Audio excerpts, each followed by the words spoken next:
Well, Scott Johnson, Um, are you going to be able to muddle through today's show? oh yeah, yeah, I got this. Okay. I'm Because I good. know you're, Had a I rough know you're, morning, but I'm much better now. well, we're all broken up about either Brian Williams and or Jon Stewart. And they were so good together. Let's not forget. Ah, like Simon and Garfunkel, Yeah. their songs. Some of All right. his guest appearances were downright hilarious. Actually, that's true. Here we go. It only takes a little to help a lot. To show your support for Daily Tech News Show, go to patreon.com/acedetect and pledge just $1 per month. That's patreon.com/ACEDTECT. This is the Daily Tech News for Wednesday, February 11th, 2015. I'm Tom Merritt, and you know what? Scott Johnson, who's joining me today. By the way, Scott Johnson is joining me today. How you doing, man?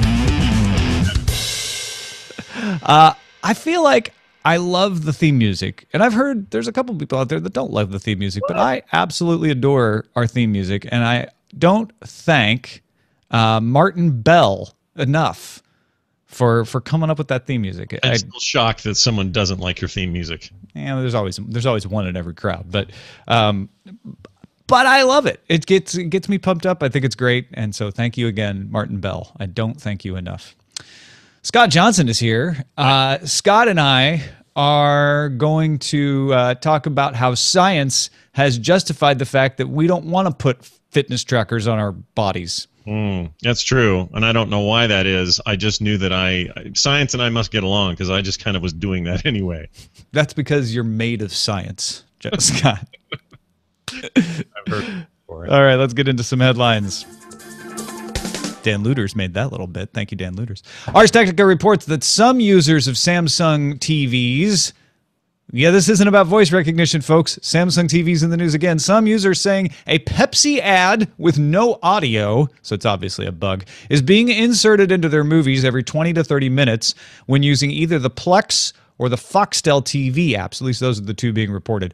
One Redditor reported the ads went away if you went in and disagreed with the Yahoo privacy notice in the TV's Smart Hub settings. Samsung has a partnership with Yahoo to serve pop-up ads. They've announced that. Samsung told Business Insider in January, though, that the ads would be opt-in. Very strange. I don't have a Samsung TV anymore, but you know, on the heels of all the other news this week about Samsung and some of the issues they've been facing with, you know, TVs that listen to your every word and this sort of thing, it seems like bad timing, kind of, you know, bad things come in threes sort of deal. But I'm sure this is just some weird bug. Why it's a Pepsi ad, why it's silent, and why it's only those two apps, or what Yahoo's privacy notice has to do with any of this is a real mystery, but it's maybe my favorite story of the week. Yeah, the Yahoo privacy notice is the only part that I could possibly explain. We don't know why that would work, but I would guess that these are the pop-up ads being served by Yahoo, as they have expressed before, and then turning off that privacy notice basically sets a flag that says, "Oh, this person hasn't agreed to the terms yet, so don't serve them any ads." That could make sense to me. Everything else just, yeah, you're right. It sounds like a bug. I mean, no audio, same ad, no announcement. I mean, just bad timing for Samsung in this case. I don't think it's malicious. Not to stick one at Hulu, but it feels like Hulu to me a little bit sometimes, at least desktop Hulu, where you're suddenly being told you have an ad blocker when you don't, or it runs an ad that has no sound, or the video is like postage stamp size without any kind of warning. It feels like that a little bit to me, but I'm willing to give Samsung a second to get a little firmware update. The problem with TVs, though, not to extend this story too long, but a lot of people will buy a TV, my mom, for example, and she's not going to ever know how to update that TV. She'll have no idea, but she will maybe run into this problem where she's seeing this commercial. So I think it's unfortunate that the only way to fix this, potentially anyway, would be some sort of TV firmware, and hopefully it's on the app side and we don't have to worry about it. But if so, my mom ain't updating her TV. There's no way. Sorry, Mom Johnson. Yep. And Jocelyn Moffat apparently has a Samsung TV now. Uh-oh. Reuters reports that stolen iPhones dropped 40% in San Francisco. That means that the incidence of them being stolen dropped 40%. 25% in New York and 50% in London. Apple added a kill switch to the iPhone in September 2013. London Mayor Boris Johnson, San Francisco District Attorney George Gascon, and New York State Attorney General Eric Schneiderman have all called for laws mandating the kill switches, hence these three cities making these announcements. California passed such a law, which has yet to go into effect. Tiny question. Do you think that this could be, I'm not saying this isn't the reason, because that may be the reason. Is it possible, though, that the ubiquity of smartphones generally has made it so even the thieves have to have a smartphone and already have one, and it's so many out there? It's not like an iPod where there's one on a subway in 2003. You know what I mean? Right. I feel like the weak spot in that argument would be that the thieves aren't stealing them for themselves; they're stealing them to sell. And so it's just like stealing cash. You steal a phone because you can fence it and get the cash, right? Sure.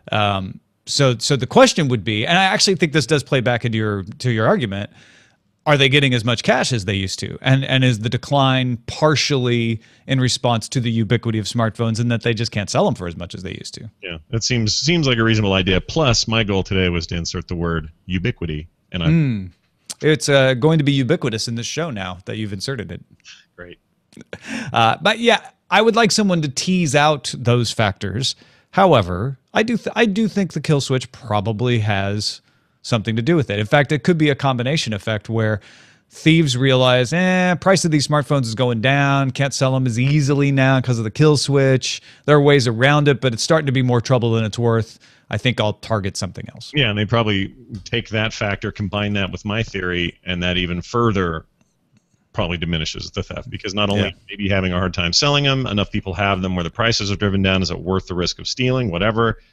Plus, they have the Find Your iPhone and whatever we're doing on the Google side. Like, all of those factors probably play a role, and that is significant. 40% is significant. I don't think there is an overall theft crime rate drop of that level in San Francisco, for example, that equals that. So the fact that 40% lower, that's pretty freaking impressive. BioCo says, will this cost Apple sales? People won't have to be replacing their iPhones as much. Bloomberg Business reports that according to the usual suspects, and by that I mean the people with direct knowledge of the matter, Samsung plans to release 2 new versions of its Galaxy smartphone next month at Mobile World Congress, or at least at a press conference around the same time as Mobile World Congress. One of the phones will have a display that wraps around both edges. This would be similar to the Note Edge, but on both sides. Both phones will use Samsung chips, as we have heard, rumored before, have all metal bodies, and have 5.1-inch screens. I do like the idea of screens that wrap. Don't know why exactly. I don't know that there's that much advantage to it. Is it more of an aesthetic feel thing than a functional thing? Yeah, that's pretty sci-fi, this idea that your screen wraps all the way around the device, that you could lay it down, and it's essentially a transparent box with maybe a couple of edges top and bottom, is a really cool look for sure. And I guarantee this will show up in movies. Product placement will be crazy on these. But as far as usability, I don't know that they've impressed me all that much. The Verge passes along a report from The Information that Square is working on an Android tablet to replace the current iPad-based Square registers. In fact, I was at a coffee shop. If Jenny knows this place, it's the place with the delicious almond lattes. They don't take Square anymore. They don't even have an iPad anymore. They have a Kindle as their register. Weird. Anyway, this new Square project is in its early stages and may not go through to production. In addition, The Information claims Google is testing out a new mobile payment system called Plaso, Plaso, that would let customers pay by confirming their name or initials at the register. Now, that's similar to what Square was doing, where you would launch your app and then just say, hey, do you see Tom there? And they know, yeah, that's me. Yeah. It's interesting. As a guy who's used Square quite a bit for conventions, table I ran at a Comic-Con last year, I used it the entire time, and it was great, very convenient, very cool. It makes sense that they may want to take a greater position of ownership over the actual hardware that is used at the point of sale. All of that seems normal to me and makes sense, and a new way for them to branch their business. What's interesting to me is this thing you said with the Kindle. How the crap did that Kindle know how to take a payment? It doesn't. It's just a Kindle with a plug-in, like a reader for swiping cards. Yeah, you can't do mobile payments on it. Oh, weird. All right, but it was a tablet. Yeah. Both of these moves, Google's Plaso and the new Square Android tablets, are responses to Apple Pay. They're worried that Apple Pay is going to lock down their system, make it hard to use Square, especially on an iPad. I get where Square's like, yeah, Apple doesn't like to play nicely with others who are in their space. I'm not going to bet on the iPad anymore as my register device. That makes sense to me. A quick anecdotal thing about Apple Pay. We were at a Walgreens yesterday, my wife and I, and she was first in line, and suddenly there was a ton of people behind us for we don't know why, just that kind of timing where all the shoppers went to check out at once. And she was using Apple Pay to get out of there, and that entire crowd was very interested in what was happening up there. Like all going, what is that? Why was that? How does she do that? What is this? Blah, blah, blah, blah. So there was a lot of either, I don't know, you could either look at it as there's lack of education about how this works, or just everybody thinking, oh, well, maybe I should finally do that. And that was just interesting. I hadn't seen that kind of reaction in the wild before. So maybe, these kinds of experiences lead me to believe there's a lot of excitement about what Apple Pay is doing, and that alone is enough to make Square want to hedge their bets. I thought at Walgreens was one that was not. No, they're the ones that will. But they are. Okay, yeah. The one that doesn't. So all the talk back then was, hey, Rite Aid, we'll just go to Walgreens or whatever. Yeah. Screw you, CVS. It was. But yeah, they did it. It was fast and easy, and everybody in line seemed to be impressed. And that was, I think, good for NFC as the standard at which everyone will be using. The question whether or not Apple creates some sort of dominance and then freaks out all their partners / former, friends will be yet to be determined, I guess. GigaOM reports Facebook has launched a collaborative threat detection framework called Threat Exchange. Threat Exchange is a hub where organizations can share data on attacks and malicious activity. It's basically a big Facebook data graph. Facebook's graph database correlates the data points together and figures out new relationships like malware that targets specific domain names or IP addresses. The idea is to stop attacks before they occur. Current participants include Pinterest, Tumblr, Twitter, Yahoo, Bitly, and Dropbox. Threat Exchange is available now in beta. Apparently, you just go to Facebook and there's a page somewhere. If you're a company that wants to participate, you can apply to do so. Seems like a good move, and it also is in line with Twitter. Twitter keeps talking about how they want to make it better. That kind of stuff they want to be more at the forefront of stopping this sort of thing. So I'm glad to see their name in there. TechCrunch passes along details from a report by Ernst & Young that shows China, India, Russia, and Mexico will have 2 billion broadband connections by 2016. That would be twice that of more mature markets. Smartphone shipments will double in those countries as well between 2014 and 2018. Here's some of the other particularly interesting points about each of these countries that TechCrunch points out. China will have 500 million wireless broadband connections by 2016. India will have the youngest average age by 2020 at 29 years old.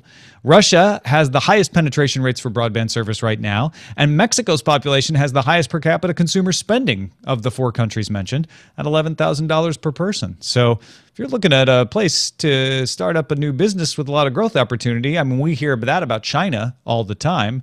But you might want to look at some of these other countries as well. They all have their impediments, obviously, but there's good things going. Let's get into Russia, man. I'm telling you, that's where all the good hacker business is now. So get ready for a new podcast.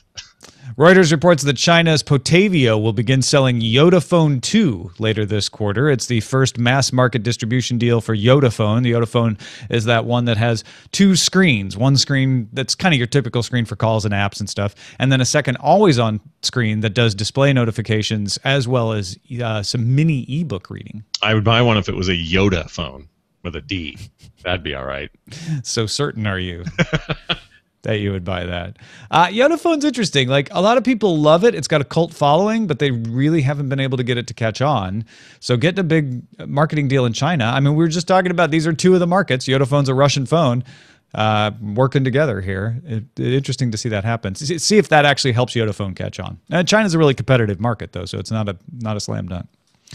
Wired reports the U.S. Defense Advanced Research Projects Agency, a.k.a. DARPA, a.k.a. the people who made the internet happen, have a project called Memex, which indexes pages ignored by commercial search engines, as well as sites on Tor networks' hidden services. So they're looking for stuff that you wouldn't find on Bing and Google, especially things that are hidden. Tor, for instance, has the .onion addresses that are only accessible through the Tor browser, so they're indexing those. They want to look for hidden relationships in the content that would be useful, obviously, to the military, law enforcement, and private sector entities as well. So you're not talking about stuff that isn't necessarily public It's just nobody's indexing those otherwise public pages like Google's not or Yahoo's not or whatever. they're sort of quasi-private. They call them the dark web. You'll hear that phrase used a lot. Essentially, you just have to know how to get to them, but you don't have to have a special access privileges or a password or anything like that. You had me at dark web, honestly, because I love that kind of stuff. I love, DARPA features in a lot of video games I like. So, hey, man, if they're farming the dark web, count me in, at least in some sort of book adaptation of this. How about BitTorrent? Sure. We previously mentioned BitTorrent's partnership with Rapid Eye Studios to launch an original sci-fi show called Children of the Machine.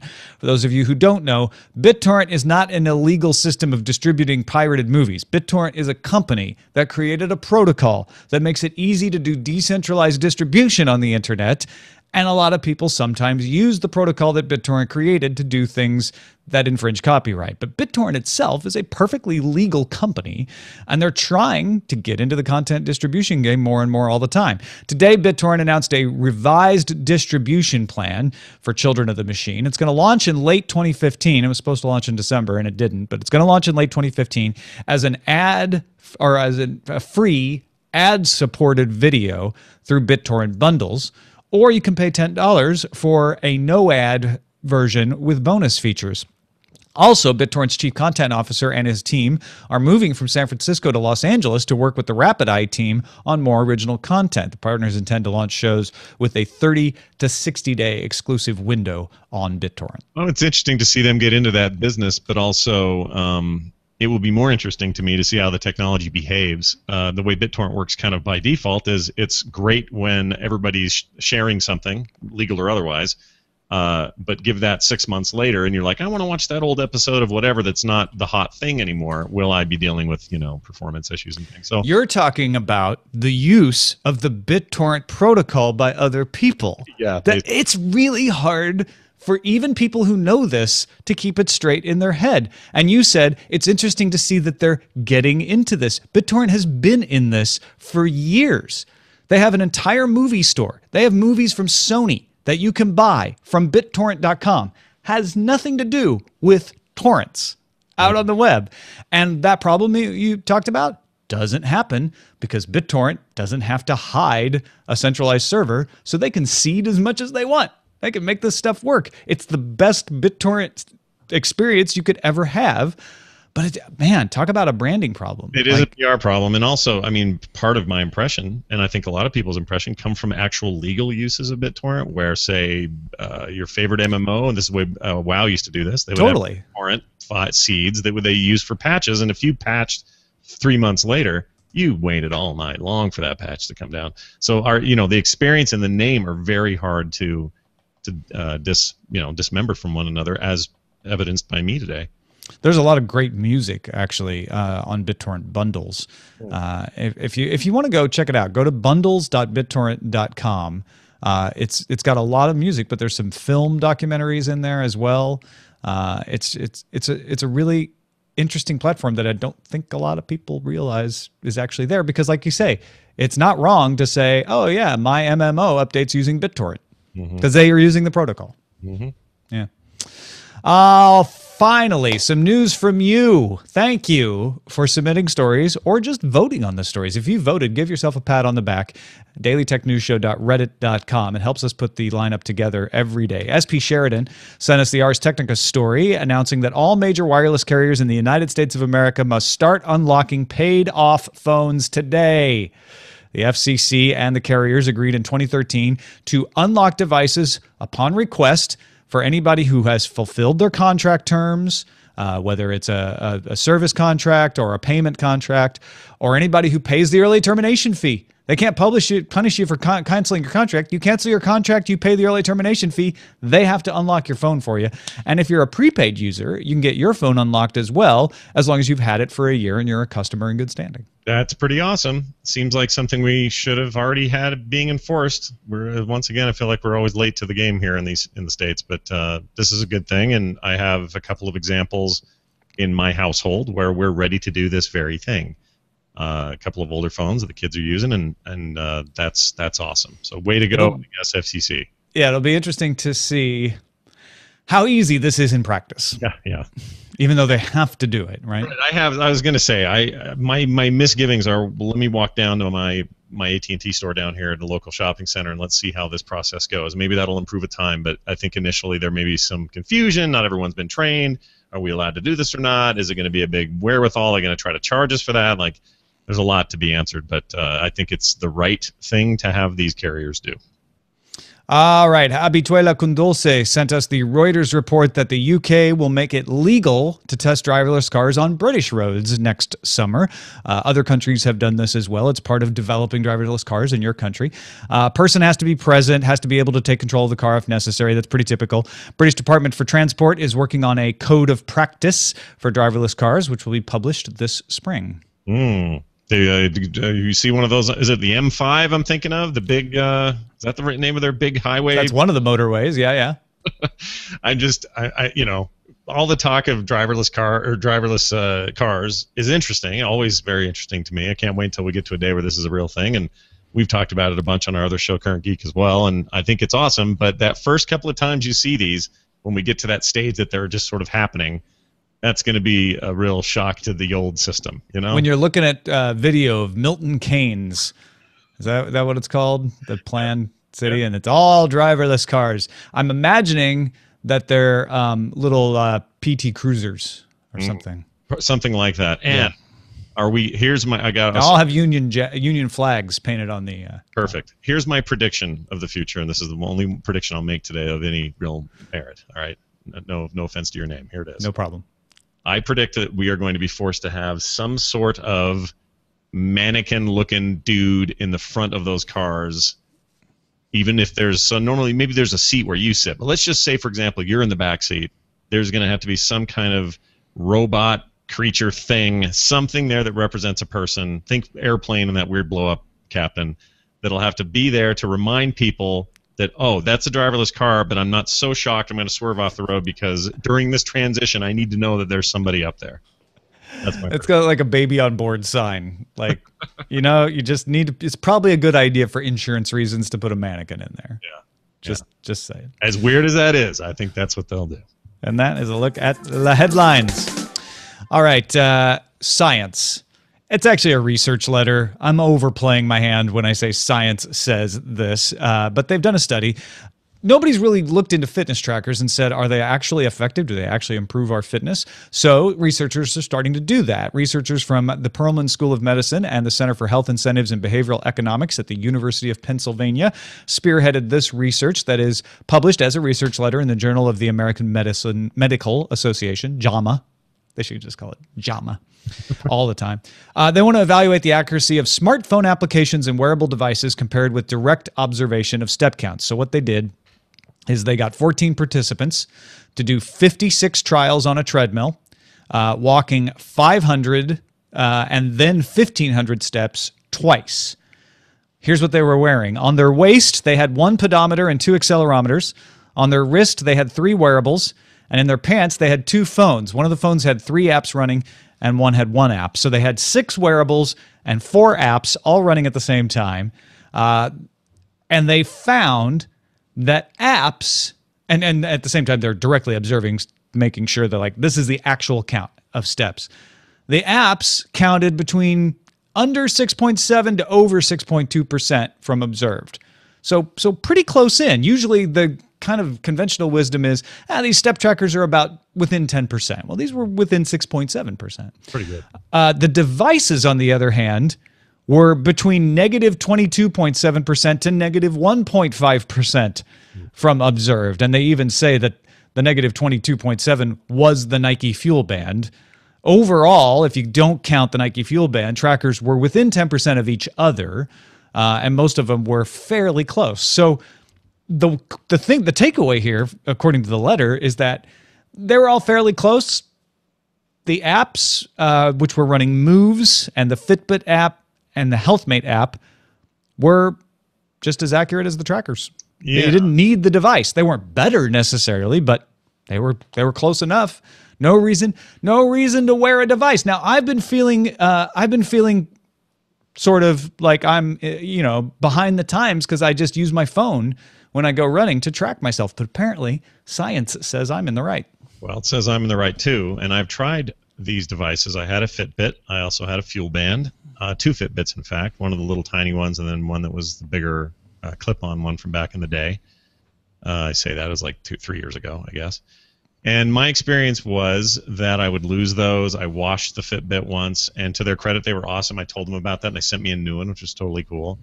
I don't really have anything inherently bad to say about the trackers themselves, and I think they're probably a good, viable option for many. But as most people now have some sort of smartphone, it to me is the easier thing, because not only is it tracking that data apparently better, but it's also letting me use various kinds of apps and operate on that same data that range from various health apps that deal with strictly, caloric burning and this sort of thing, to ones that are trying to analyze your actually, what you're running and what your elevations are and all of that stuff. I just find that data is more appropriate for me, but it's also giving me the core basics like steps taken, flights taken, that kind of stuff. And honestly, not only is that all I need, but now it's just one stinking device, and I don't have to worry about it. I don't have to think about it. And it's the same device I'm using for everything else all the time. The only downside is, a lot of people don't like running around with their phone in their pants or in their jacket. It falls out, breaks. It's hard to strap it to your arm. They're getting bigger. Everybody's preferring these phablet freaking 5 1/4 inch, phones. That kind of changes things here and there, but I'm perfectly comfortable wearing a phone when I run, and I like what it tells me. And to hear that it's more accurate by a pretty good margin here is, sort of just supports what I was already intuiting, I guess. I just did a quick search, Samsung Galaxy Note fitness strap, just to see, like, okay, let's take one of those big phones. How much would it cost you? $10 to get a strap for your armband. And some of these fitness devices aren't that much more expensive. I can't remember what the Basis Peak is at, but it's it's probably $50.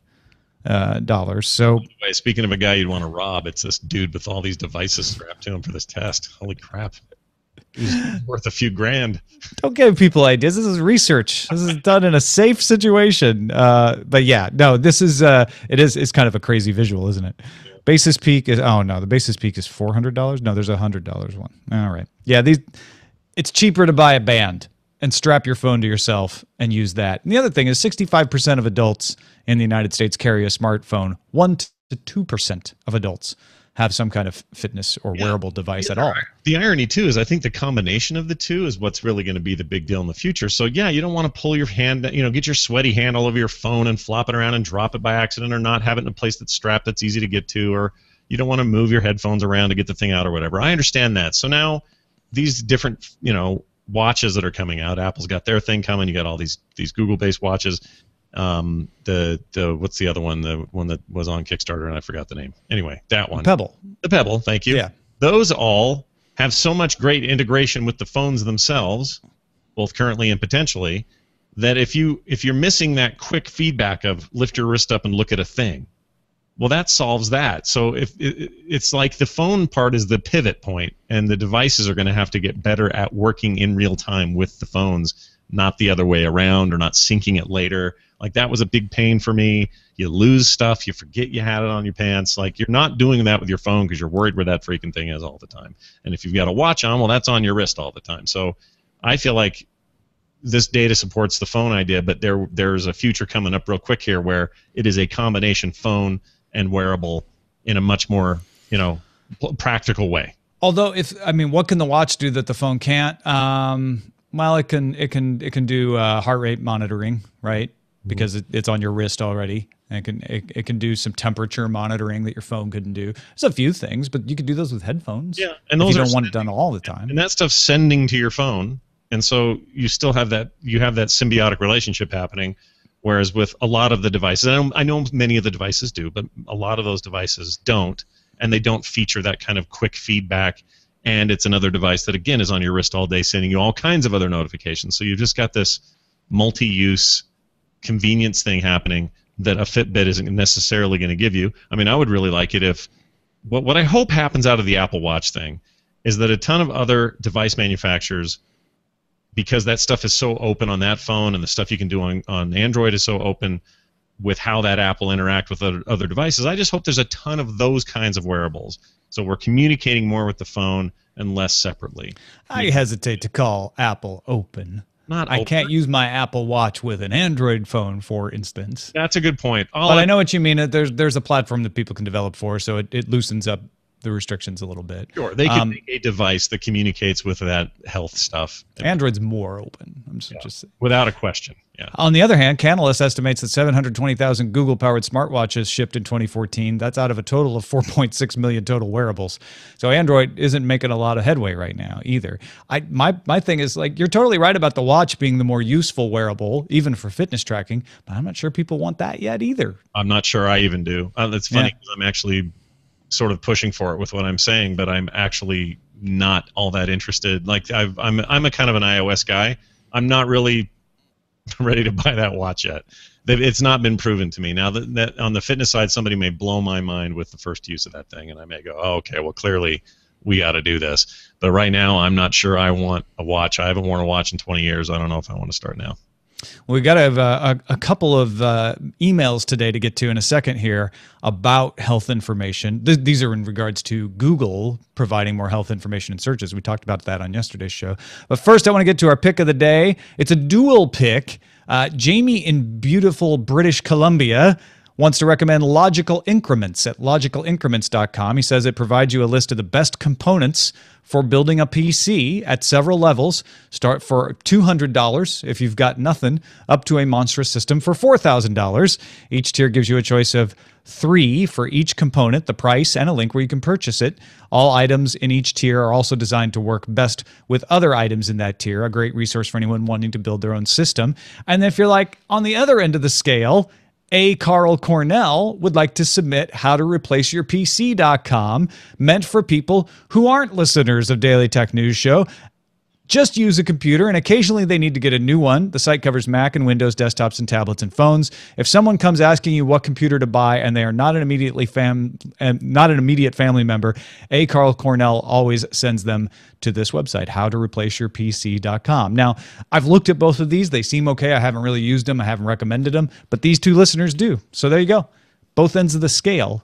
If you need to replace a PC, build it yourself, logicalincrements.com, or I just need to know what to get, howtoreplaceyourpc.com. Literally solved a problem of mine just now. No kidding. With a friend of mine who's trying to do this, and I don't want to be his guy. I don't want to be the dude that has to tell him everything and get all nitty gritty. I want to send him somewhere, and this just solved the problem.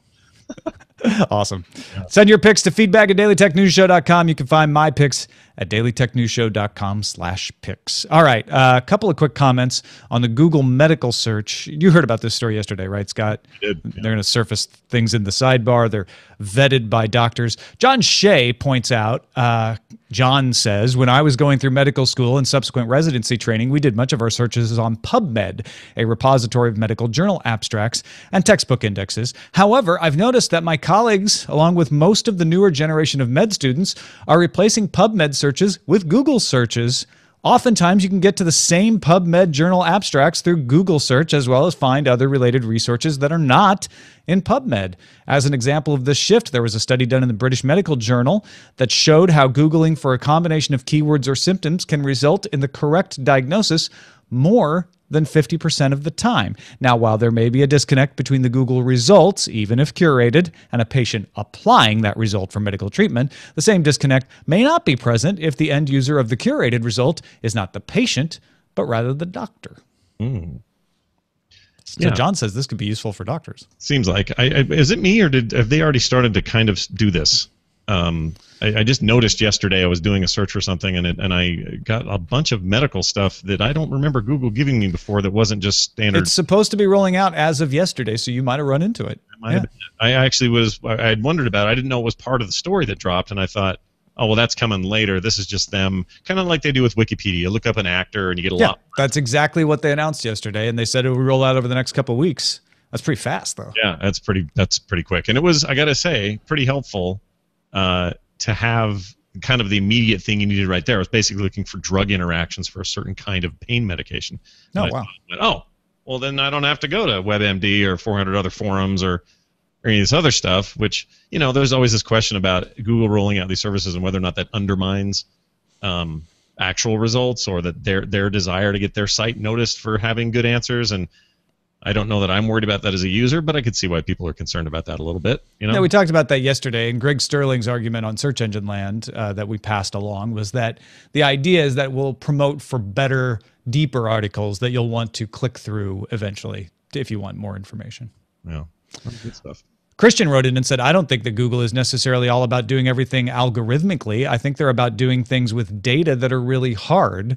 Yesterday Patrick and I were talking about, well, does this get them in trouble because they're creating the results? Do they lose their safe harbor?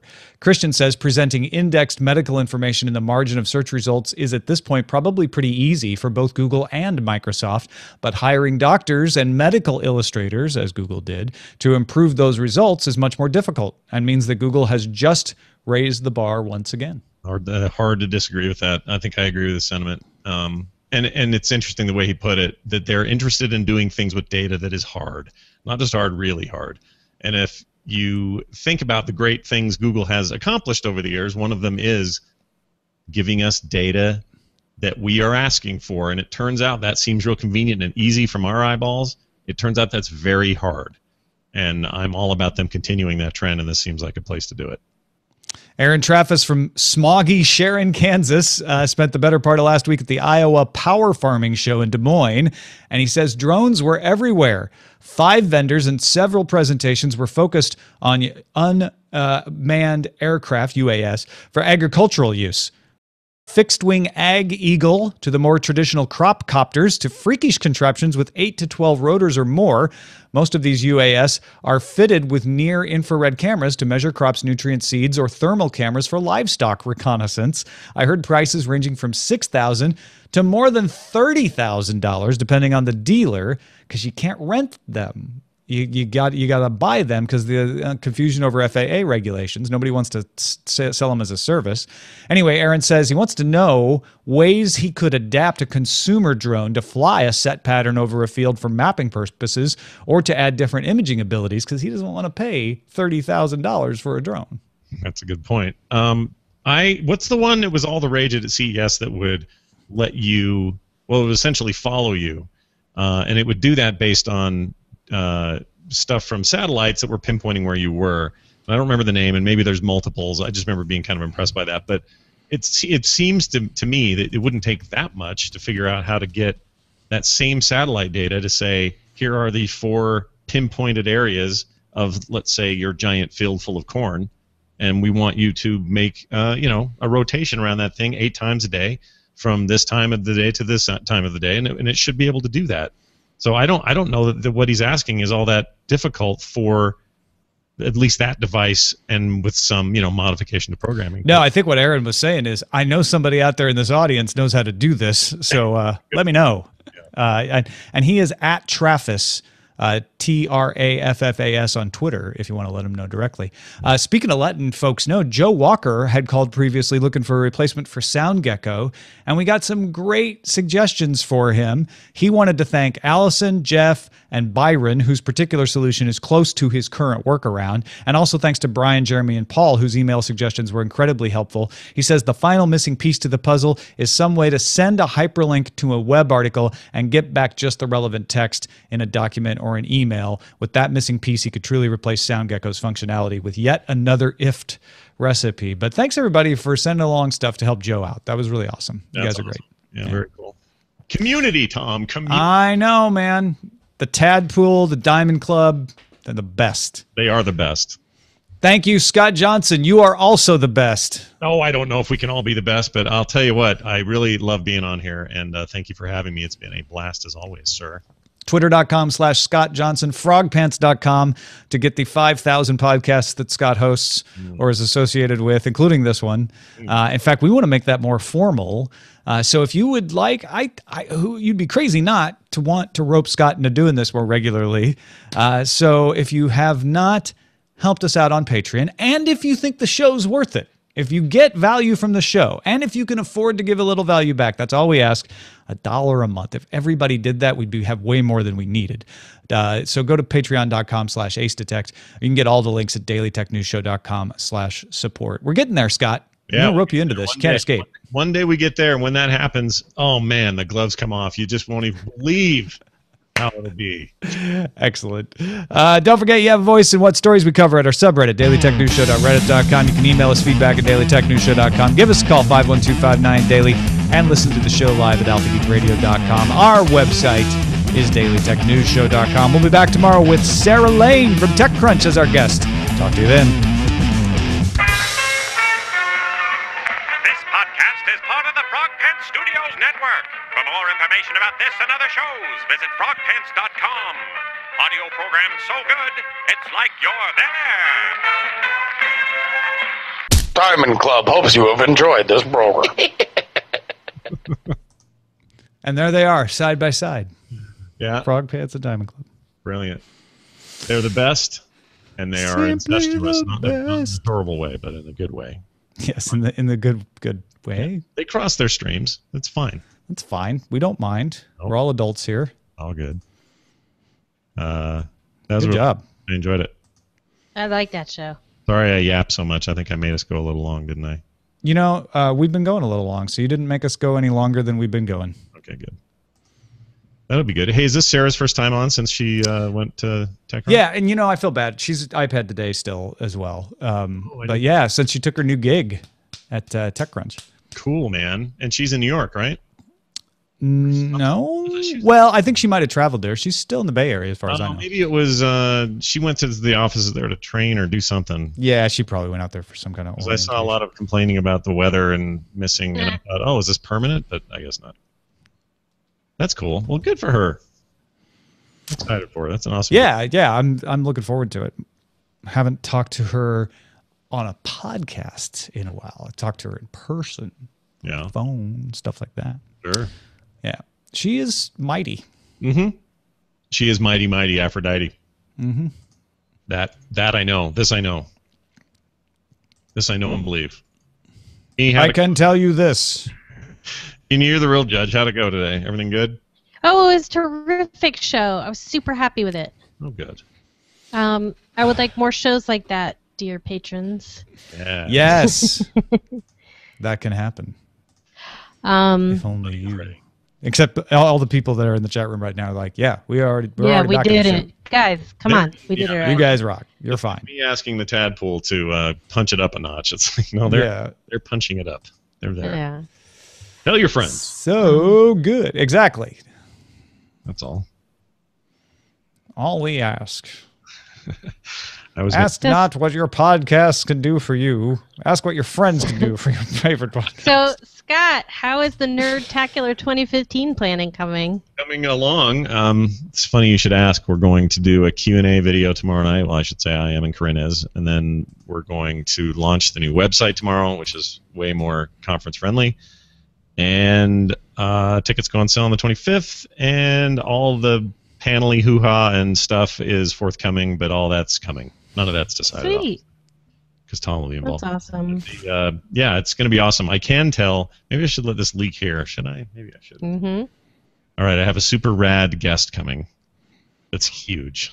Ooh. Especially in sort of gamer circles, especially in World of Warcraft circles. So I want to see if you guess who it is. Just take a guess. Randy Jordan. No, he'll probably come, but he's not the big announcement. He comes a lot. Yeah, he's already to these things. Yeah. I'm unqualified to make this guess. Yodaphone does. What, there is no try. It's Christy Golden. No, it's not. No, that'd be cool. But no. That'd be cool though. Actually, it'd be cool. You could still also. I'll tell you what. She answers directly to this person when it comes to what she does. Well, now you've given it away to anybody giving it away? Pays attention. I would think. Yeah, we'll make the full announcement tomorrow. But Chris, I'm super stoked. I can't wait. He will be great, and perhaps mobbed a little bit, but we'll try to keep him safe.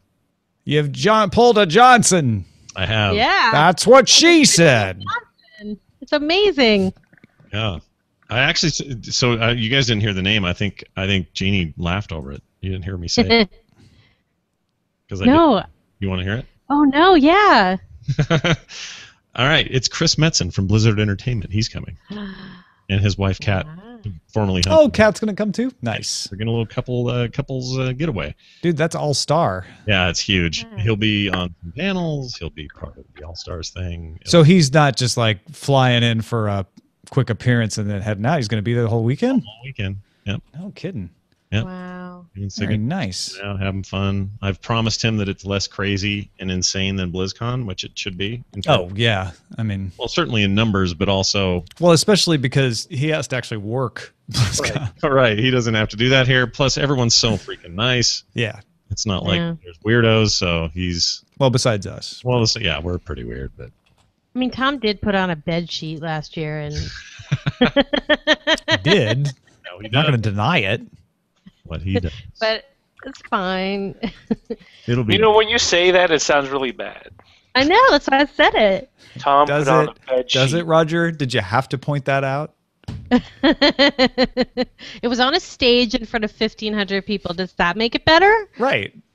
As one does. At a Nerdtacular. It makes perfect sense to me. I I was thought there. it looked very druidic. Yes. Druidic. Yeah. They You prefer look totally like a Druish princess. Druid. Funny, does it look Druish? Nice. And now I can check the Spaceballs joke box on my day. Yes, we need bingo cards. Yep. By the way, I'm going with Yoda phone does. There is no try. Yeah. That's great. Okay. Classic. Already exporting. Let the export begin. Some guy from Blizzard. May the export be with you. So what else? What else is going on in Frog Pants Yacht?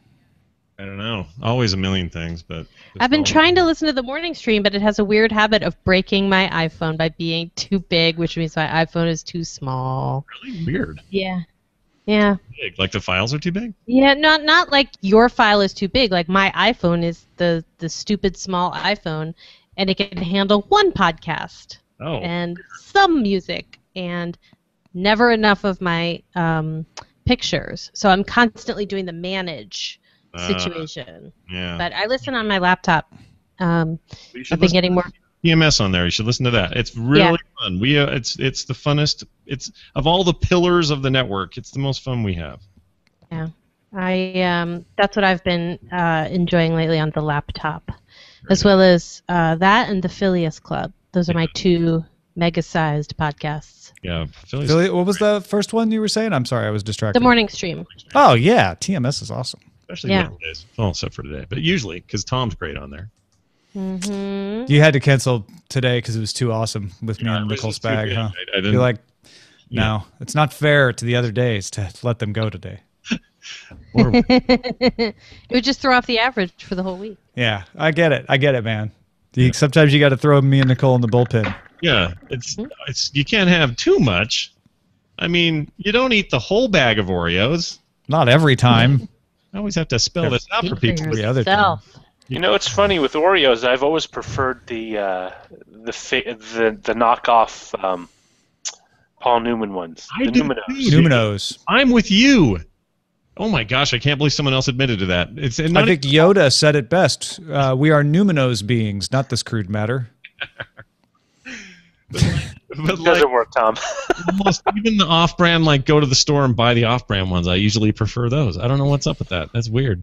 Well, supposedly the Newman ones are like all natural, whatever that means. I mean, how can you make an all natural, whatever the stuff is, but the cream between the cookies? No, there's nothing. Use cream and sugar. Yeah. No, Right? there's more. I'm getting I mean- hungrier. Everything is natural when you think about it. Well, Science. It's not like it was made up by you. You had to take elements from nature. And rearrange them. yeah, this is true. You find me a tree that pumps out Oreos.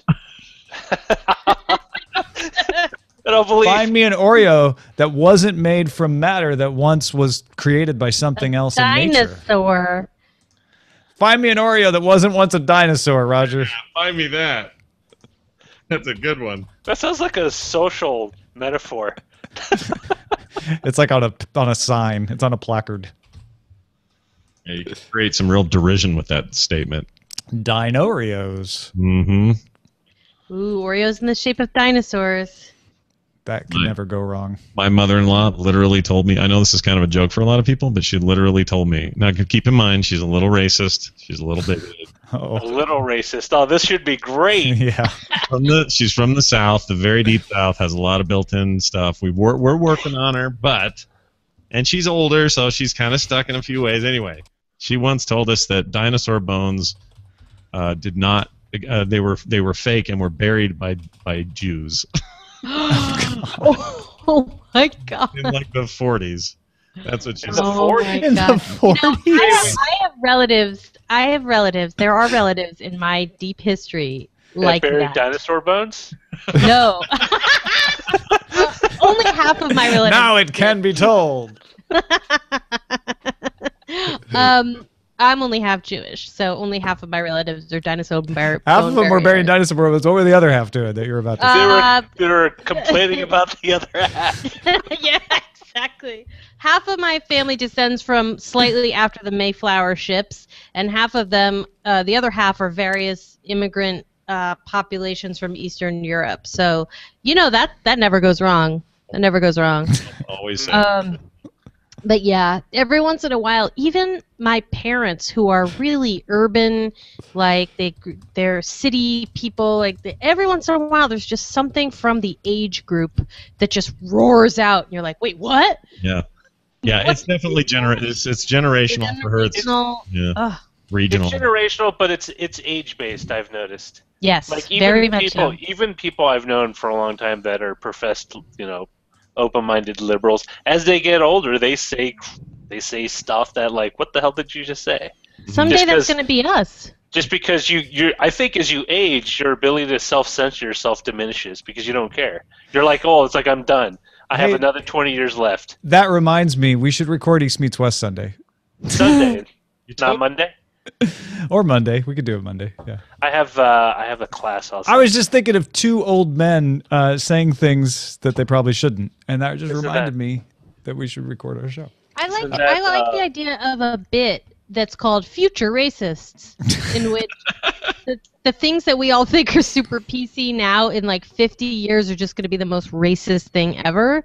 And I was trying to think of what they would be, but I think it would make a good bit. This sounds like a Justin Schwood bit to me. What time Monday, Roger? Any. I can do Sunday too. It would just have to be in the evening. Oh, okay. Just because I have. Let's do Monday at 10. Morning? Yeah. Okay. Does that work? Yeah. Let me morning. Yeah. Let me put this in the calendar of things. Because Monday is President's Day, so there'll be just a headlines DTNS. So, okay. Does the show? Oh yeah, with Tom. Ooh, Sunday is the 15th. Yes. Why? All right, Jenny. I'm sorry I derailed us from your amazing segment idea because I totally want to see that become a segment. Future racists. Yeah. Future racists of America. Like, what are totally neutral categories? Because it's all about categories, right? Categories become like offensive. It doesn't even have to be racist, right? It could be any kind of category. Yeah, it could be just istist, futurists. Yeah. Isms, futurisms. Podcasters. Ugh. Yeah. They're the worst. They're the worst. I can think of one. How about like it's going to be common stuff like the word treadmill is going to be offensive for some reason. Right. It's going to pick up a meaning that then, Yeah, that's what happens. Well, it's going to be like instead of the differently abled, it'll be the differently milled. And if you don't have treadmill legs, then I don't know what it is. I don't know if it is you do or if you don't. But if you don't have legs that are actual treadmills, or if you're not constantly on a treadmill, if you're the person who really walks, you could be walkist. I don't know. I'm a big fan of the term like chucklehead. I like to call people chuckleheads, and I'm afraid that one will one day. Well, people whose head are in the shape of a chuckle are pretty offended by that. People still use differently able? Actually, one that's in transition is any term that refers to your weight. Yeah, true. Because Chucklehead made me think of Fathead, and Fathead right now is totally neutral. But I bet that one eventually is like, that's not okay. You shouldn't call somebody a fathead. Also, it will be sort of fatheadist against one-dimensional things that you stick on your wall that have since come to life, and they have rights too. Oh yeah, they do. You ever seen a fathead on a wall? Oh, you know which one? You won't be able to refer to people. Well, that'll be one of those things where, like, I can't believe they used to call those fatheads. Can you believe that? Knuckle draggers. You can't Knuckle dragger, yeah. Neanderthal. Neanderthals turns out totally smart. Yeah. Well, I feel like comedy minds can mine this mine for something. The mine is open. The tools are there. The tools are there. Assign your Garrison follower to work that mine. There you go. How does that work, though? Like, when I assign a Garrison follower, it doesn't really seem like they do anything. I always go to the mine, and there's still mining to be done. Yeah. Like, shouldn't you have done this? Yeah, exactly. I feel like the mine is a great it farts in the face of reality, because I've hired enough people and I've paid enough to expand that thing. They should be down there picking that stuff, and I should not have to. I just walk down and throw a tantrum whenever I go to my mine. Oh, that'll work. What are you people doing in here? There's mining to be done everywhere. Yeah. Yep. And then they say they're union gnomes. And herbs. I don't want to pick herbs anymore. Is this the Warcraft thing? Am I totally is. Yeah. Why can't they mechanize that picking of herbs? Right? Well, we have all these followers who are supposed to be experts in it, which has no context for Jenny right now. She doesn't know what we're talking about. But it would make sense if you saw it. And you would too wonder why do we need all these people in our garrison if they're not doing any of the work we're doing? That's my one issue with fantasy game settings, like D&D fantasy, is because technology is always frozen. You can never really you can't make like a herb gathering version of a cotton gin or something. No, that's true. There's there's steampunk in this game, but there's no progression. Like it's like the Old West, or at least the myth of it. It seems like and the train was as good as we got. Yeah, because that's the way those stories work. But it's true. In these fantasy worlds, they are. It's like the Dark Ages came, and then they never had an enlightenment. It never happened. Like everyone who's rich lives in a stone castle. Yeah. Like not an energy efficient earth mound or something. But hey, Sword and Laser Tom, aren't there examples of books where they play with this idea of a fantasy kingdom that moved into the modern age and now uses tech and cars and everything else, but they're still yes. Harry Potter. Read Brian McClellan's The Powder Mage trilogy, which is essentially the first step in what you're talking about. They don't go all the way to the modern age in his books, but they're using rifles and